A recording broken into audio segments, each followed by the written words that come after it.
My mic was muted. What's good, YouTube? It's your boy Cruz here, and I'm back with another YouTube video. I'm coming back with another YouTube video from Tommy G. Inside a world of high stakes gambling. We about to get into this video. We about to see what's going on. Let's get into this video. So basically, inside a world of high stakes gambling. So maybe it's probably people with some strong addictions to gambling.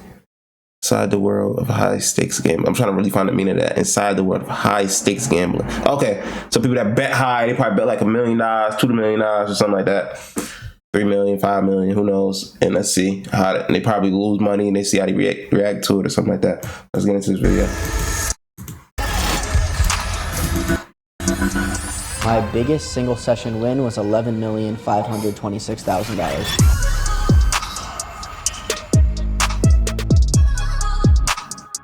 I don't know if you know, but I'm like restricted everywhere. I'm not even supposed to be in this building. What's the game you play? Slot machines. What's the most you lost in a night? Around 300,000. Hotels in Las Vegas don't have balconies. Because when people lose big, it's very tempting? Yeah. Vegas is visited by some of the most powerful, wealthy, and elite people in the world. But because of that, also comes a lot of people trying to latch on and had made it a living to take what they can from those people. We need a knockout, a tap, a submission.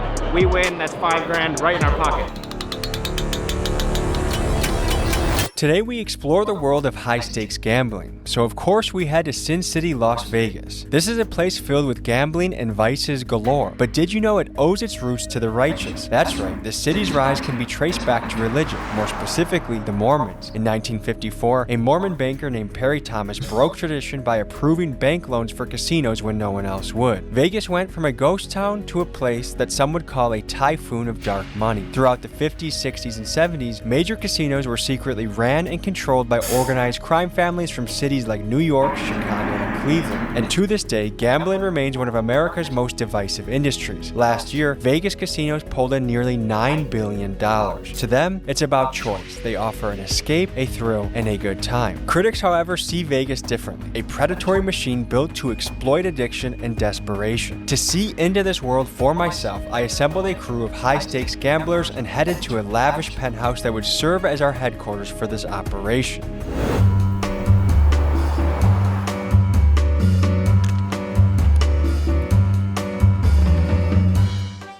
Folks, we're here in the midst of Sin City, Las Vegas. Temptation, gambling, there's dreams being sold. There's a place where hustlers hustle.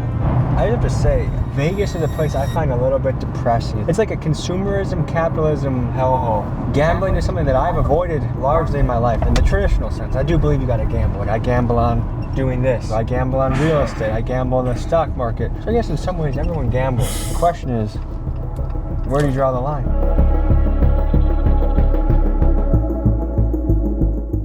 So we're pulling into the Cosmopolitan. There's a man we're meeting by the name of Raja who has a suite somewhere up here. Nice to meet you, brother. Nice to meet you. And where are you taking us right now? I'm taking you up to my penthouse suite. How often do you live like that? Pretty much every casino I go to. What attracts you to Las Vegas? You know, I've just always gambled. I started gambling when I was young, at 16. What's the game you play? Slot machines. What's the most you won in a night? $1,081,000.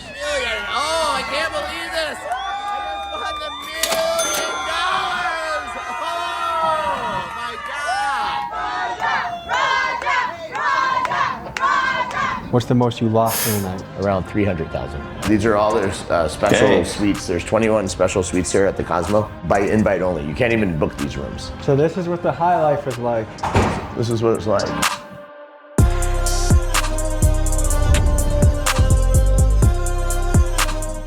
So it's got a hot tub, massage table. You take advantage of that? You know, I never really get massages in the room.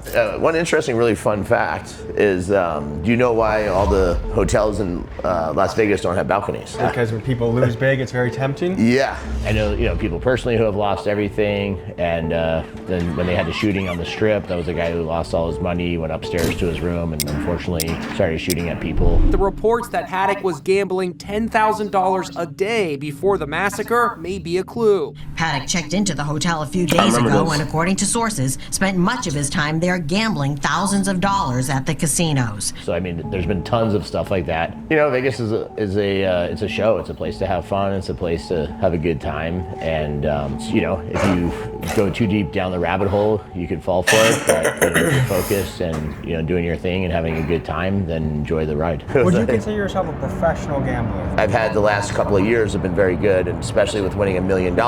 But I wouldn't say that long term and over the course of my life that the gambling's paid for everything I have. The influencing now that I'm getting paid for and the sponsorships and different stuff like that definitely is making a good chunk of my money. Slot machines are a set percentage. It's pure luck, isn't it? Yeah. Do you know what your actual win percentage is? Most of the machines in the casinos are set to about a 9-10% hold rate. You should win 90% back, but most people play into infinity, which they just keep going, so they're just gonna run out of funds at some point. You seem like a smart guy. Choosing a game that's pure luck, why? You have no worry in the world, and you don't have to make a decision. Just hit a button.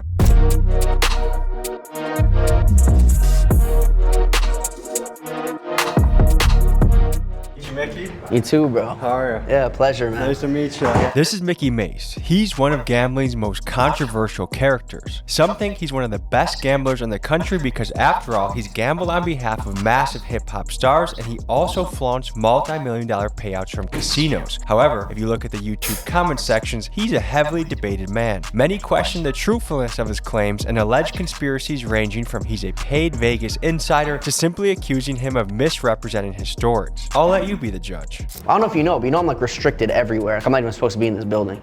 Why is that? I've been banned from almost every casino in the world. Because? Well, I know it's for winning too much. Some of them have said it, and some of them won't. I made most money in Baccarat, second most in Blackjack, and I would say I probably play in the highest stakes PLO games in the world. My biggest single session win was $11,526,000. How do you prove it? Well, all my tax statements are out. I mean, we could log in all my tax records right now. Drake to Lil Baby to literally anybody you could think of come forward to verify that they've witnessed it happen. So all of these people come forward to verify. Not a single person can say they've ever witnessed the opposite. Don't they want you to play high stakes? Yeah, because they think you're gonna lose high stakes. My biggest loss was $8 million in an afternoon. Losing the $8 million was a very confusing feeling. And then it hit a certain point that felt helpless. But I also don't want to mislead people thinking that it's easy or it'll happen to them, because almost it won't happen to them. They're almost guaranteed to lose. And if they let me keep playing and didn't ban me, maybe eventually I would have gave it back. Before we hit the casinos, I want to learn a little bit of the game. I've never gambled before in my life, never spent a dime in Vegas, so we're going to use the Stake platform to play some slots. Stake.us is a social casino that offers a free way to play. This is different than their Stake.com pay-to-play platform. And now, like any good gambler, because I ran into insufficient funds, I'm calling it. I have a family, I have a mortgage, I have a life to live. So thank you, Stake, for the experience, but I'm gonna cut myself off. But if you wanna try Stake, the link is in the description. If gambling is what suits you, take a spin, but don't overdo it.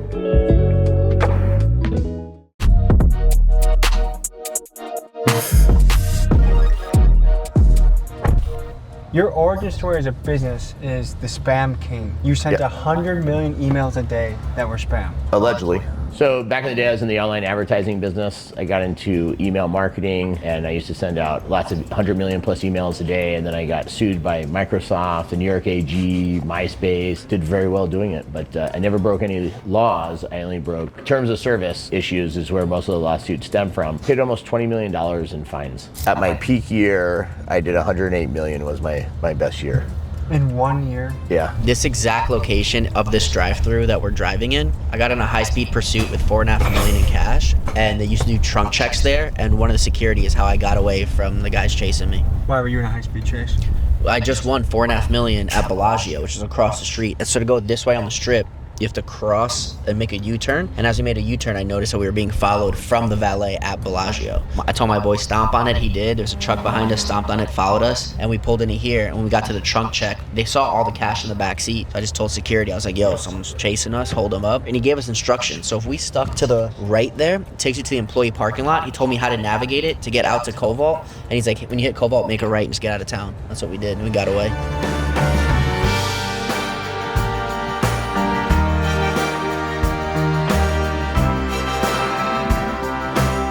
So So we're here at the Venetian. I've won more money in this building than any other building I've ever been in. I beat them for $15 million. I'm actually kind of nervous being here.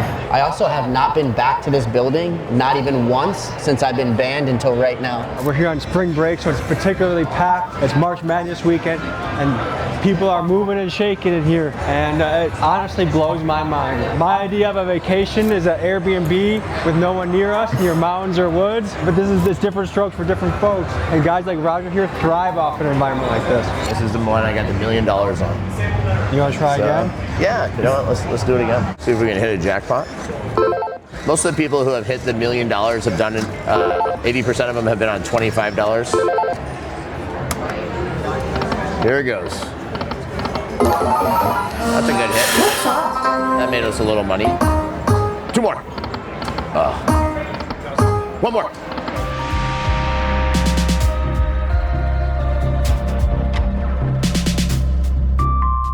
You'll stay here for how long at a time usually? Until I'm happy, you know. Sometimes if I win a pretty good jackpot, I'll quit. If I don't hit something, you know, sometimes I'll go all in until I get it. I don't have a set time limit. Were you ever married before? No, I've never been married. I have twins. I have twin boys. Unfortunately, their mother passed away. One of my first fun experiences with them was both of them came in the casino and we all played together. But they don't really have a big interest to gamble. Haven't been into it. And that's a big problem for the casinos is that younger youth does not have any interest really in gambling on slots. It's just not something to do. They grew up, you know, playing online video games and so much other stuff. Because I don't follow sports that closely, I didn't realize how massive sports betting has gotten. And this is how it all happened, folks. Previous to 2018, it was illegal across the United States. Then the Supreme Court made the decision to rule sports gambling to be legal, and this unleashed the floodgates. 38 states have since approved it as part of their legal commerce, and this has resulted in a booming industry that did $300 billion in 2023, which to put in perspective makes it more than 30 times bigger than that of the business of the Vegas casinos. And according to Siena College Research Institute, nearly half of men aged 18 to 49 have a sports gambling account, and furthermore, the average household that does sports betting loses about $1,100 a year. To me, those numbers are astonishing. Let me know in the comments if you think this is something we need to be concerned about as a society. How much money are you willing to lose today? We got it. We got it. Up to $1,198,000 I could win right now. Now what do you have to do? All I have to do is that. I know who you are. I love you, by the way. Thank you. But they don't want you here, so we're just gonna. Just baseball 2021. That's all. 21-21, you can come back. 21, yeah, man. So 10 years? No, 100 years. 100 years. I got a 100-year trespass. Yeah, man. Hereby warn you that you are trespassing property by statute 207. Y'all have a good one. Stay safe out there. Have a good day. Sorry, thank you. So I saw them like gathering and like pointing at me, and I was like, I know, you know. Here's our property, so you gotta go out. Oh, we're not on. We're still on property, technically. This is the closest I'm allowed to come. So any past year? Yeah, they told me they'll arrest me if I come back. Is 100 years a typical ban? No one's ever used the number 100 before. They're like, you're banned, get out. Have you ever played slots before? Never. All right, you know what? Touch that. I'm putting my faith in you.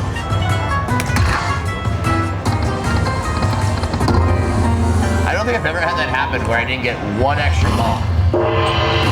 So we won. So we won $400. So not very good. And how much did we spend to get this 400? So we have 2,000 in the machine. So we're down right now about $760. Does this fund itself, or because you've already made tens of millions of dollars in other business, you just can afford to lose? I can afford to gamble from the money I've made from my other businesses, but the gambling and being an influencer now definitely helps to fund it. For people watching this that might get into this, do you advise? If you've never gambled in your life or played slots, I would tell you probably save your money. You're never going to win long term. Lucky Lacey, you ready to bring me some luck? I'm gonna try. What's the most you ever lost? The most I ever lost in a day was $300,000. For my birthday a couple of years ago, I did $5,000 spins. So I did 50 spins at $5,000 each. Plus I did 50 spins at $1,000 each to celebrate my 50th birthday. And unfortunately I lost, just during that session of 300 grand, I lost about $250,000. What's the most you lost in a night? It was between 3,000 to 5,000. This is Lucky Lacey. She's a former exotic dancer and winner of 2016 Miss Nude Universe, and she's a friend of Raja's who also likes to play slots recreationally. I tend to just take what I want to lose that day. So if it's what I would have spent in a night out having fun, then I take that. And if I don't lose all of it, then that's a win for the night. If I lose it all and go to the ATM machine, then that's the only time I really consider it being a loss. What's the most you've lost in one night? 20.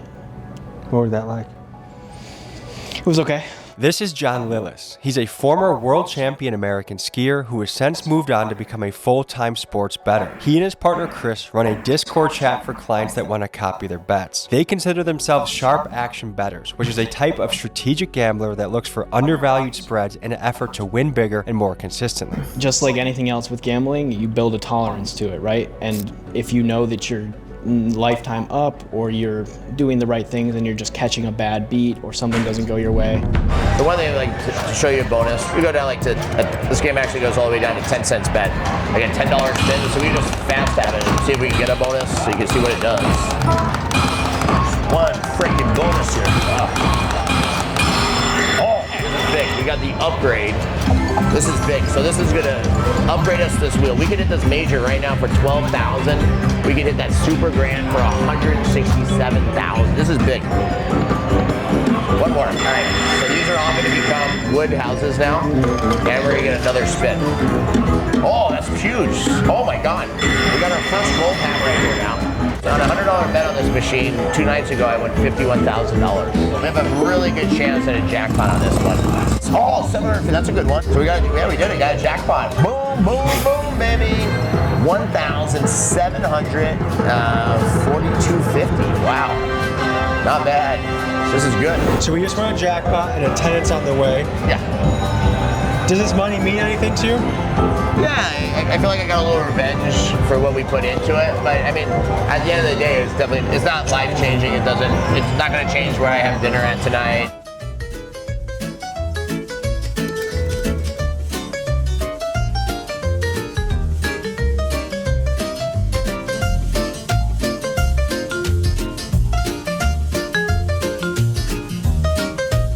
We can continue gambling a little bit more. You do this as a professional. Yeah, absolutely. How long have you been doing it, and what is your ROI? I've been gambling for a long time, right? Even in my early teenage years, playing poker, blackjack. I mean, I was the kid with the fake ID who ran to the blackjack table, and you know, I came through it very organically. Since I've been tracking and posting and helping other people win and really tracking my action publicly for other people to see, where other people can actually track what I've done, I would say we are at about 3.5 years now with a 400% ROI.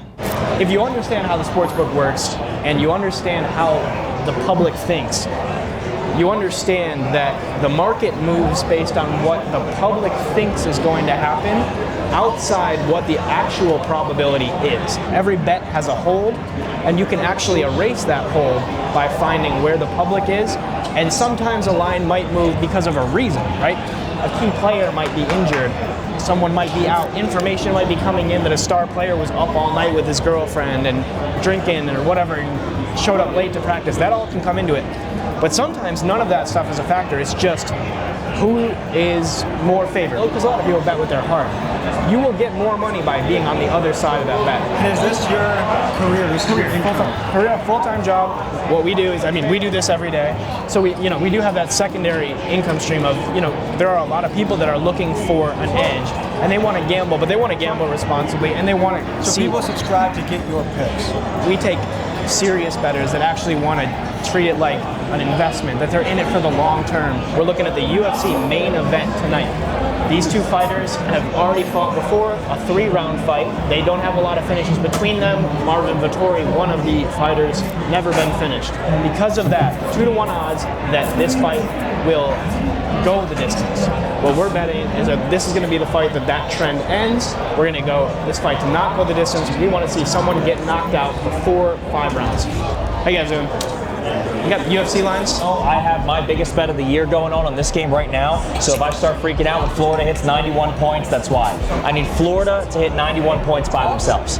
And 7 points in 7 minutes for Florida is pretty doable. So I want the main event. I want to not go the distance. 1,800. machine. So here it is. Here's the slip. We laid $1,800 to win just north of $4,500. We're looking at this fight, last fight of the night. We just need either fighter to end this thing before it gets to the judges. Yes, let's freaking go, boys! Oh, that Alabama defense, I love them. They don't play defense, baby. That's the biggest cash of the year right there. 500 on Florida's team total at -110, so probably about 450 or so. And then I told the guys in the club to take it at 3 units. So whatever they normally bet, I told them to triple it.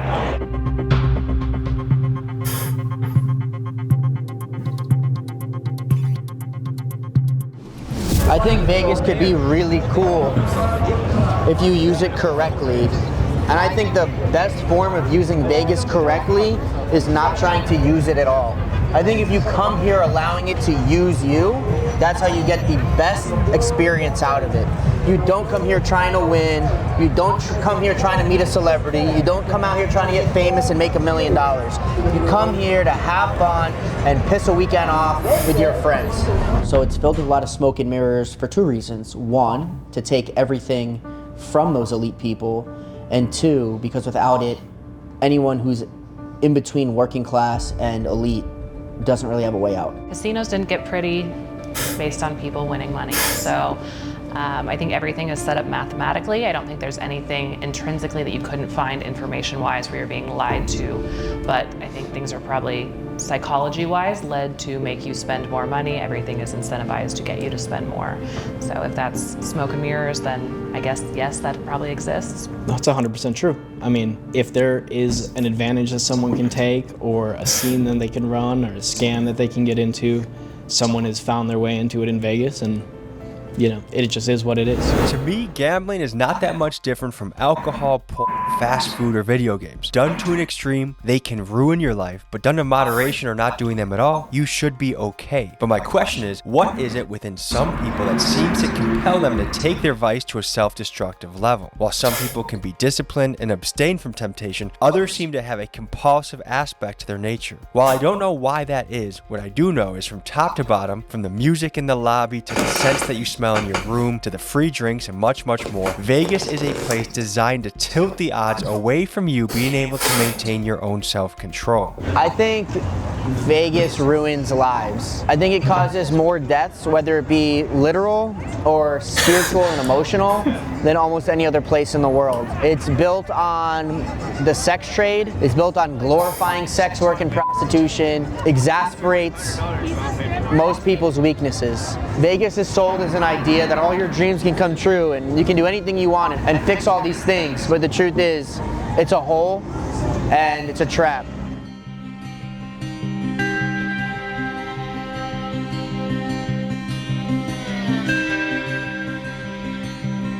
Every single thing you see here on the Strip was 100% built on your money. This only exists because you lose. I don't think you should enter any form of gambling, especially Vegas, the mecca of gambling, thinking you're gonna win. If this isn't a testament to the billions and billions and billions of dollars that the people spent to have this built, we are in the middle of the desert, in the middle of nowhere. There's no reason a city should exist, let alone one as lavish and exciting as this. This is built on losers. Every day, everybody comes here to lose money. Don't be foolish and think you're gonna be the winner. So here's the deal. There's one fight left. 25 minutes, 5 rounds. All we need is this fight to not go to the distance. No judges involved. We need a knockout, a tap, a submission, a disqualification. Anything of the above, we win. That's $5 grand right in our pocket.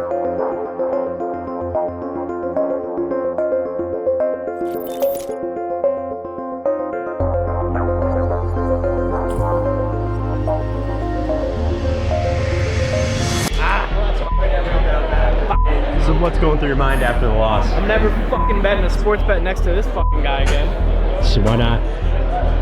I'm a superstitious guy. He wasn't liking the play early, and you got to have good energy when you're gambling. You get the energy that you bring into it. So if you bring bad energy into gambling, if you ever see someone at a table and they got bad energy, run the other way, because the gambling gods will never look favorably upon bad energy. Do you know any tragic gambling stories? I know a lot of tragic gambling stories. From people's wives leaving them to them selling their houses and cars. Your comps, you have an automatic 30, sometimes up to 40% of spending power based on your theoretical loss. People call it theo. It stands for theoretical loss. It does not mean literal loss. As a matter of fact, you could win while still having theo. Every time you play, whatever they tell you your theo is, 30% of that number you can spend on anything you want on property. So guys, there's a lot of ways to gamble in life. The ways I prefer to gamble, one is betting on myself. So this YouTube journey has been one big gamble that has finally paid off. But then real estate, stocks, really just the S&P 500. I believe it's a big mistake not to take a gamble on yourself. However, the question is, what is an appropriate gamble? One of the oldest rules in the book when it comes to gambling or even investing is only put down what you are comfortable losing. Where people really get into trouble is they bet the house on something. Why would you bet your house? That's where you live. I will never bet or invest. I would recommend investing over gambling, but invest what you can stand to lose. That's a age-old maxim that holds true. Well, folks, the sun has just set on the Las Vegas Strip, and all around us right now, someone's rolling the dice, someone's placing the bet, and maybe someone just lost their house, maybe someone just won the jackpot and won big. It's been a fascinating look into a world I had no idea about. As always, guys, I appreciate you for joining me, and I'll see you next week. Peace. All right, that was a great video from Tommy G. That was a great video from Tommy G. Make sure y'all hit the like and subscribe button. I'm gonna see you on the next video. And I'm out, man. Peace.